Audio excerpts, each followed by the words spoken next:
అమ్మ మరి ఇప్పుడు 2026 సంవత్సరంలో వృశ్చిక రాశి వారికి ఎలా ఉండబోతుంది? వారు తీసుకోవాల్సిన జాగ్రత్తలు అలాగే పరిహారాల గురించి కాస్త వివరించండి. వృశ్చిక రాశి వారికి చాలా జాగ్రత్తగా ఉండవలసిన కాలం అండి. ఈ సంవత్సరం అంతా కూడా అన్ని విధాల జాగ్రత్తలు తీసుకోవాలి.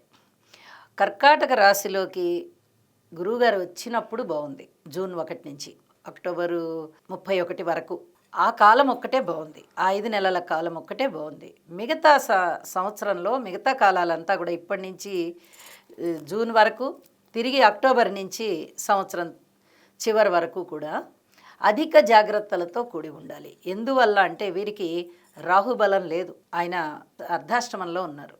పంచమంలో శనిగారు ఉన్నారు, బలం లేదు.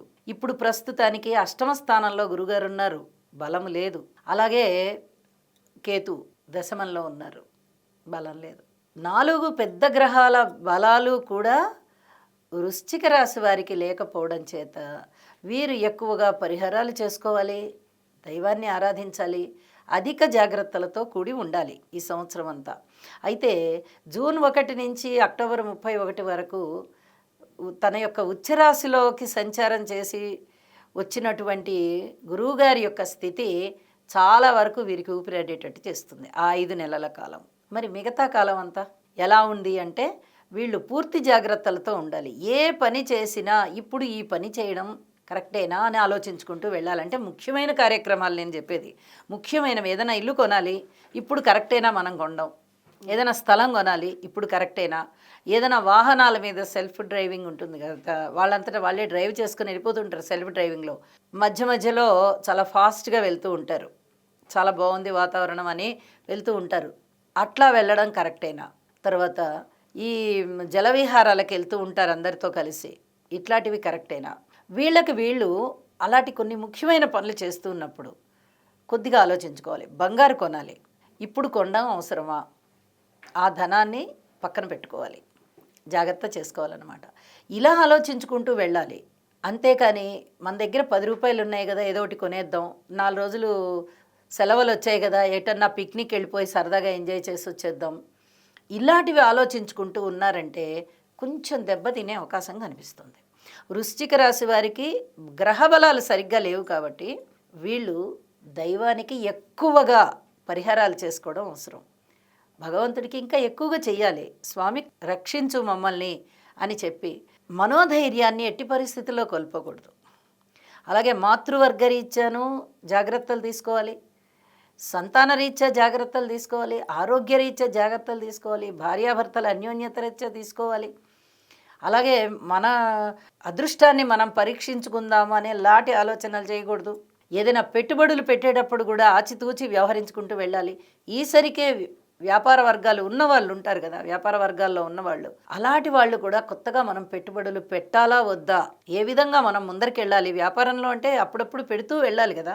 అలా పెట్టాలి అన్నప్పుడు కొంచెం ఆ వ్యాపారానికి సంబంధించిన పెద్దలనే సలహా సంప్రదింపు తీసుకోవడం, ఇది తప్పనిసరిగా చెయ్యాలా వద్దా అని ఆలోచించుకొని చేయడం, తక్కువ మోతాదులో పెట్టడం, అంచెలంచెలుగా పెట్టడం పెట్టుబడిని, ఇలాంటి జాగ్రత్తలు తీసుకోవాలి. వాహనాల మీద వెళ్ళేటప్పుడు సెల్ఫ్ డ్రైవింగ్లో అత్యధికమైన జాగ్రత్తలు తీసుకొని వెళ్ళాలి. అలాగే ఆరోగ్యానికి సంబంధించి తీసుకోవాలి. ఇలా ప్రతి విషయంలోనూ జాగ్రత్తగానే ఉండాలండి.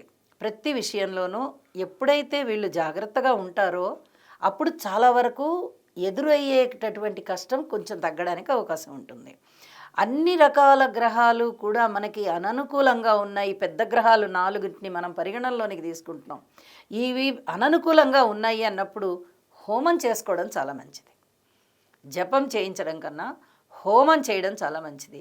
దగ్గరలో ఉన్నటువంటి పుణ్యక్షేత్రం ఏదైతే ఉందో ఆ పుణ్యక్షేత్రానికి ప్రతిరోజు వెళ్ళడమా లేకపోతే వారానికి వెళ్ళడమా అలా చూసుకోవాలి. కొన్ని ఊర్లకి దగ్గరగా ఉంటాయి కదా పుణ్యక్షేత్రాలు కొన్ని, అక్కడ భగవంతుడు సాక్షాత్తు వెలసి ఉంటాడు, దాన్ని మనం పుణ్యక్షేత్రం అని చెప్పుకుంటాం. మామూలుగా మన ఊర్లలో ఉండేటటువంటి ఆలయాలు ఉంటాయి, ఆలయానికి ప్రతిరోజు వెళ్ళచ్చు, దగ్గరగా ఉన్న ఆలయానికి వెళ్ళాలి తప్పనిసరిగా. చేతనైనంత వరకు ఓర్పు కలిగి ఉండాలి. ఎవరు ఏది చెప్పినా సరే ఆలోచిస్తాం, అలాగే చేద్దాం, ఇలాగ మౌనంగా ఉండి నిదానంగా మాట్లాడుకుంటూ వెళ్ళాలి తప్ప ఎవరితో ఏ మాట ఎదురు మాట్లాడినా అక్కడ కలహాలు ఎక్కువయ్యే పరిస్థితి కనిపిస్తోంది. తోటి ఉద్యోగస్తులతో వ్యతిరేకతలు వస్తున్నాయి, ఉద్యోగ జీవితంలో కూడా ఇబ్బందులు ఉంటాయి, ఆదాయానికి గండిపడేటటువంటి పరిస్థితి ఏర్పడుతోంది, కుటుంబంలో ఐకమత్యం లేకపోవడం ఏర్పడుతోంది, ఎవరికి వాళ్ళు ఇండివిజువాలిటీ ప్రదర్శించుకొని కుటుంబంలో ఐకమత్యం తగ్గిపోయి నా ఇష్టం నాది నా ఇష్టం నాది అనుకుంటే ఆ కుటుంబం విచ్ఛిన్నం అయిపోతుంది. అలా కాకుండా చూసుకోవాలి. ఇలాంటివన్నీ చేసుకోవడం వల్ల అన్ని గ్రహాలకి కూడా స్తోత్ర పారాయణాలు చేసుకుంటూ హోమం చేసుకుని ఒకసారి సంవత్సరం ప్రారంభంలో ఒకసారి, అలాగే ఒక 6 నెలలు అయిన తర్వాత ద్వితీయార్థంలో ఒకసారి చేసుకున్నట్లయితే చాలా వరకు పరిస్థితులు వీళ్ళ అదుపులోకి వస్తాయండి. మనశ్శాంతి పెంపొందింపజేసుకోవాలి. ఎందుకంటే ఏ పనులు సరిగ్గా అవ్వట్లేదు అనేటటువంటి ఆలోచన వచ్చేస్తుంది కొన్ని రోజులకి వీళ్ళకి.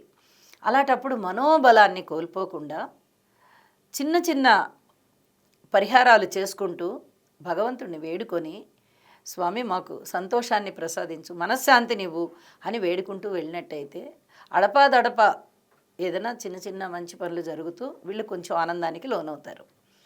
అది గురువుగారు కర్కాటక రాశిలోకి వచ్చినప్పుడు సాధ్యపడుతుంది. ఆ 5 నెలల కాలము కొంత ప్రశాంతంగా ఉంటారు. ఆ సమయంలో వీళ్ళు ఎక్కువగా గనక ఇంకా జపాలు చేసుకోవడమో లేదా మంత్రాన్ని చేసుకోవడమో ఇలాంటివి చేసినట్లయితే ఆ అవతల అక్టోబరు 31 నుంచి ఇంకా 2 నెలల కాలం ఉంది కదా, మనశ్శాంతిగా ఉంటారు.